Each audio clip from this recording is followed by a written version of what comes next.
ideales bajo ciertas condiciones para conducir corriente eléctrica sin que se produzca pérdida de energía ni resistencia. Pero antes que nada vamos a hablar de la licuefacción, ya que estos dos conceptos están unidos. Pero ¿por qué quisieron licuarlos? Ya que en aquel entonces se creía que los gases estaban en ese estado gaseoso de forma permanente y que era imposible de licuarlos. Pero esto lo desmintió Michael Faraday al observar que al enfriarlos a temperaturas muy críticas en el año de 1823 con los gases de cloro y amoníaco. Posteriormente se licuaron los siguientes gases. En 1867 fue el oxígeno por Louis Caillet de 90.2 Kelvin, que es igual a menos 182.96 grados Celsius.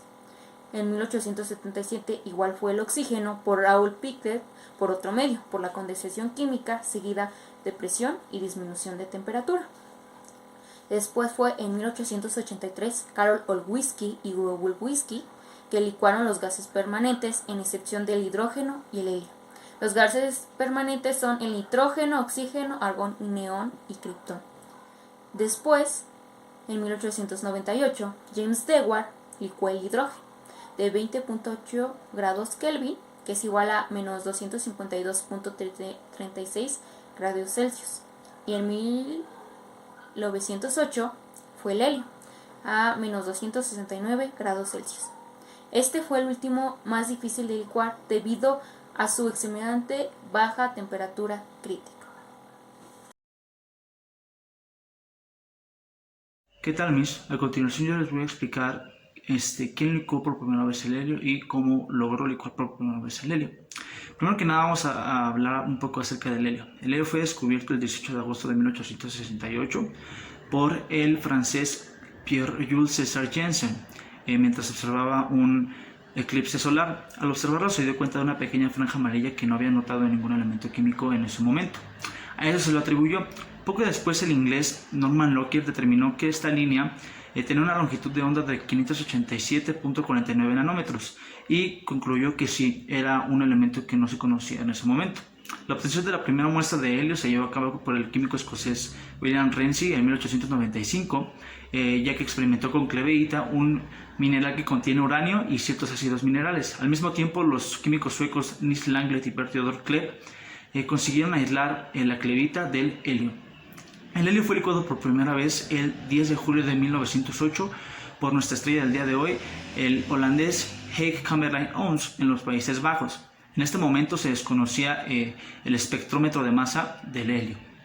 Desde muy joven, Oms concluyó que para poder experimentar con gases químicos no se debía trabajar de una forma muy pequeña.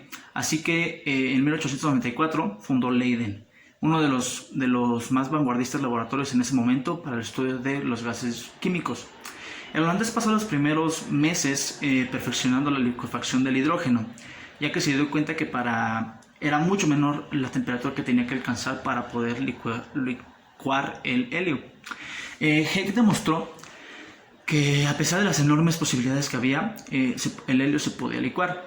Los primeros intentos fueron muy infructuosos. La primera vez que intentó licuar el helio, pensó que ya lo había licuado cuando pasó de 100 a 1 atmósferas. Sin embargo, lo que había licuado era hidrógeno que se había escapado, que era el que actuaba como enfriador en ese momento. El 10 de julio de 1908, todo su laboratorio se despertó muy temprano, a las 6:30 de la mañana, y pusieron a bajar la temperatura del hidrógeno en un licuefactor de hidrógeno. La funcionalidad del licuefactor de hidrógeno en un momento se les explicaré. Poco después, a las 24 horas, a las 6:30 de la tarde, consiguieron licuar 20 litros y dijeron que con eso era suficiente hidrógeno para alcanzar las temperaturas más bajas que en la Tierra jamás había conocido. A las 6:30 de la tarde, el termómetro bajó a menos 253.15 grados y siguió bajando hasta menos 268.95 grados, la temperatura más baja alguna vez alcanzada en la Tierra. Ellos ya estaban resignados, ya que no se había podido licuar absolutamente nada, cuando uno de sus ayudantes le sugirió la idea de que el termómetro de hidrógeno no era el mismo que el que tenía que utilizar para el helio. Así que le sugirió encenderlo. Así que al iluminar la parte de abajo del condensador de hidrógeno, logró ver la condensación por primera vez del helio. El helio Incluso al día de hoy es un gas bastante infructuoso de conseguir. Solamente ciertos países como Rusia, China, Qatar, Argelia y en su mayoría Estados Unidos logran producirlo. Al día de hoy Estados Unidos es el principal productor, produciendo el 75% del helio que se consume mundialmente. Pero bueno, a lo que venimos, la superconductividad. La superconductividad también es descubierta por Onnes 3 años después de desde que lograra licuar el helio por primera vez.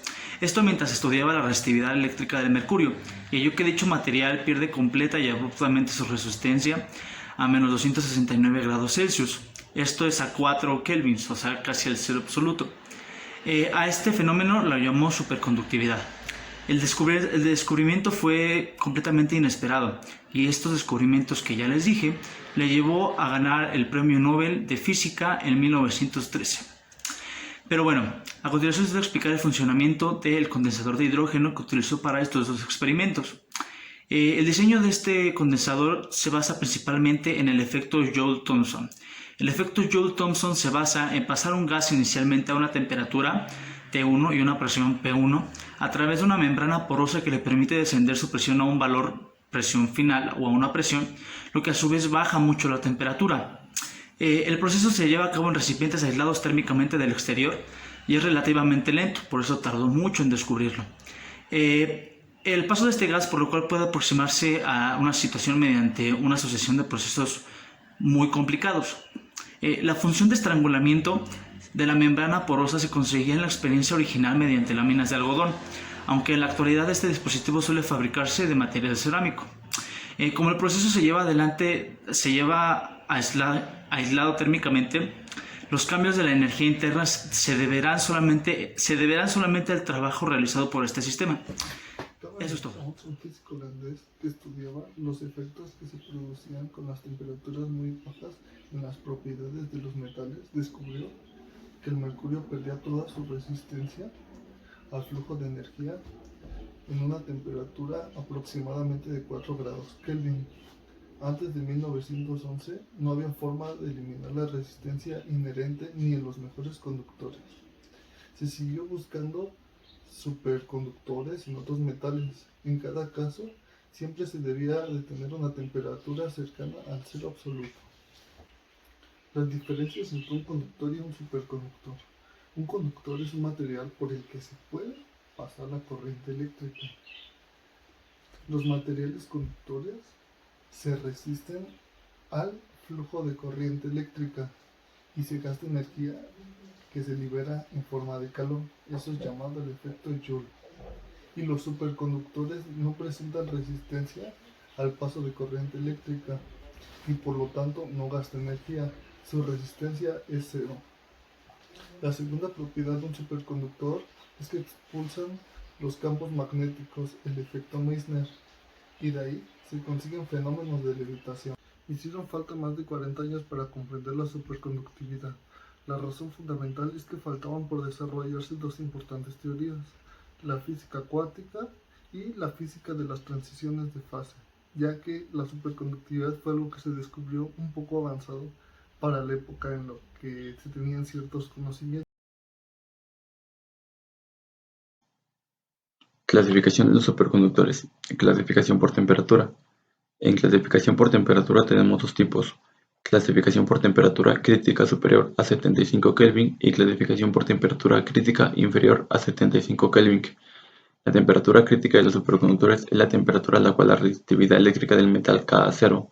La transición es tan repentina y completa que parece que es una transición hacia una fase diferente de materia. Esta fase superconductora está descrita por la teoría BCS. Varios metales exhiben transiciones a fase de superconducción a bajas temperaturas. La temperatura crítica más alta fue alrededor de 23 Kelvin hasta el descubrimiento en 1986 de algunos superconductores de alta temperatura. El efecto Meissner. En 1913, Commerly Onnes recibió el Premio Nobel de Física por el estudio de la materia a bajas temperaturas y la licuefacción del helio.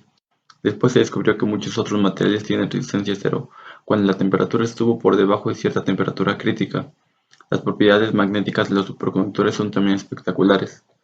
En 1933, Hans Meiser y Robert Seinfeld estudiaron el comportamiento magnético de los superconductores y descubrieron que cuando algunos se enfrían por debajo de sus temperaturas críticas, en la presencia de un campo magnético, el flujo magnético se expulsa desde el interior del conductor, es decir, los superconductores no solo eran conductores perfectos, también son diamagnetos perfectos.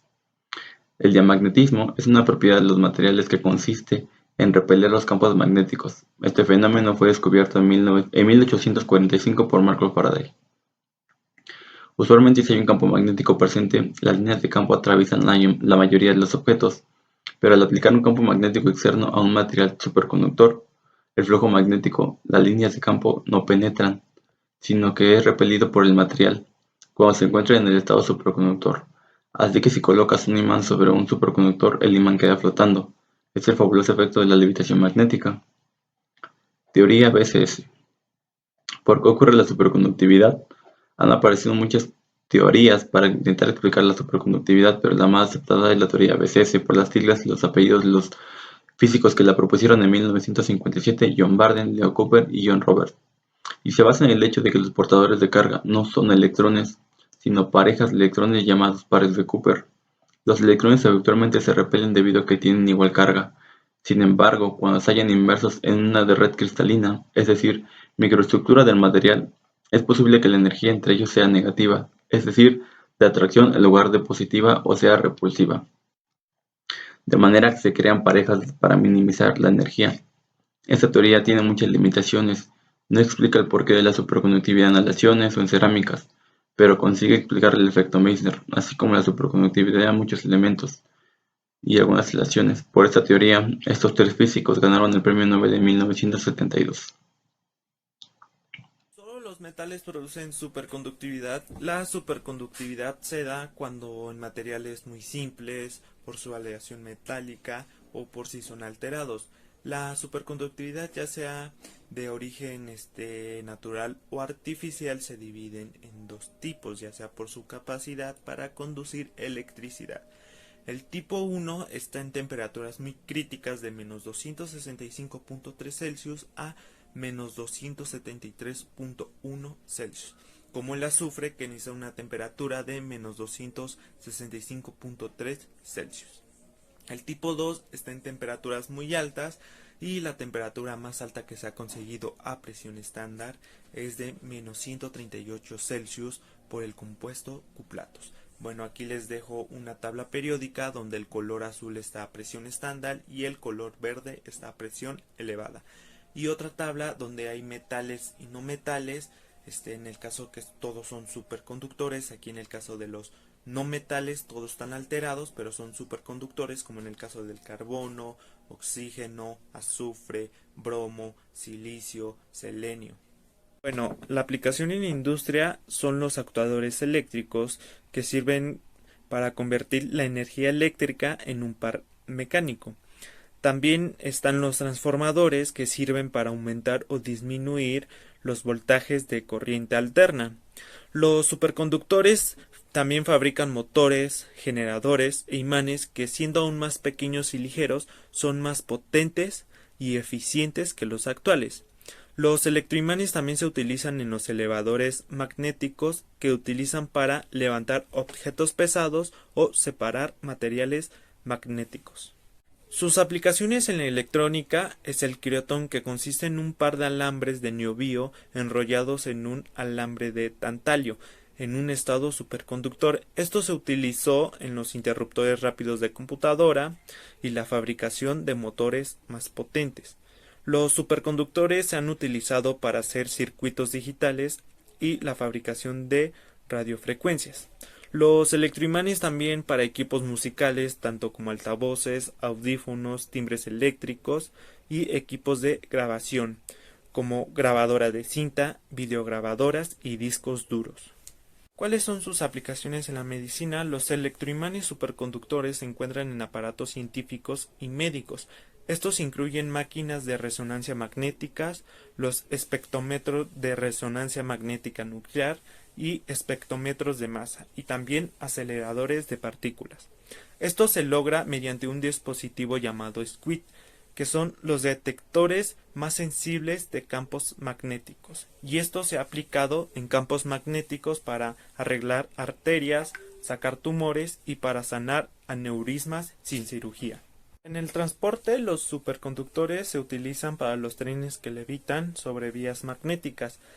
Estos se dividen en dos tipos: el sistema atractivo, que es la fuerza magnética sobre un material ferromagnético que está colocado en el centro de un campo magnético, y este siempre va a ser atractivo y es generado por electroimanes. Estos requieren una separación de 1 centímetro y no pueden viajar a más de 300 kilómetros por hora. El otro es el sistema repulsivo, que es el campo magnético que genera la corriente inducida. Da lugar a un campo magnético que tiene una polaridad opuesta al campo magnético original, y esto hace que se repelen o que se repulsen. No existen problemas técnicos en este sistema, sin embargo se requieren algunas innovaciones técnicas antes de poder sacar un diseño comercial. Aquí les voy a poner una imagen sobre el motor eléctrico de Faraday, un motor hecho con alambres superconductores. Actualmente se utiliza como generador de energía. Bueno, los avances a futuros que tenemos. Actualmente se desarrolló el tren de levitación basado en imanes superconductores en Japón. Ya después de eso, se ha podido demostrar la viabilidad de utilizar motores superconductores en los barcos. Actualmente se está desarrollando el primer motor basado completamente en superconductores.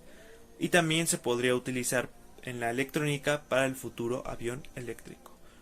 Otro avance a futuro es sustituir en el 2030 la actual red eléctrica con una red de energía de superconductores. ¿Qué tiene de nuevo y renovado esta red eléctrica? Ocuparía menos espacio y se enterraría en el suelo, algo muy diferente al actual. También se piensa desarrollar e insertar en el mercado las primeras máquinas comerciantes viables de superconductividad del mundo, que permite el ahorro de energía, bajar costos, generar avances de empresas en entorno de la superconductividad y buscar catalizar un nuevo sector industrial. También se podría implementar en la medicina para mejorar el funcionamiento de las máquinas de resonancia magnéticas. Una de las ventajas es la energía de red eléctrica, que tiene una gran demanda, por ejemplo el apagón de Estados Unidos, que duró 4 días, pero la tecnología de los superconductores te ofrece cables y alambres con menos pérdida, mejora la fiabilidad y eficiencia de la red eléctrica. Otra ventaja es la tecnología de banda ancha, que opera a mejor frecuencia de gigahercios y mejora la eficiencia de los celulares, pero se ha logrado fácilmente con un receptor basado en superconductores realizado por Hipples. Se utiliza la tecnología Quantum de flujo rápido y se integra un receptor de circuito, y este se opera con un criorrefrigerador de 4 Kelvin. Otra ventaja son las resonancias magnéticas, que usan poderosos imanes superconductores para producir campos magnéticos a través del cuerpo humano. Los escáneres de resonancia magnética, que contienen un sistema de refrigeración de helio líquido, recogen cómo estos campos magnéticos son reflejados por los órganos del cuerpo. Las máquinas de resonancias magnéticas son superiores a la tecnología de rayos X. La desventaja de los superconductores es de que solo superconducen cuando se mantienen por debajo de una temperatura dada, llamada temperatura de transición. Para los superconductores prácticos, la temperatura está por muy debajo de los 77 grados Celsius, que es la temperatura del nitrógeno líquido. Mantenerlos debajo de esta temperatura implica una gran cantidad de tecnología criogenética muy cara.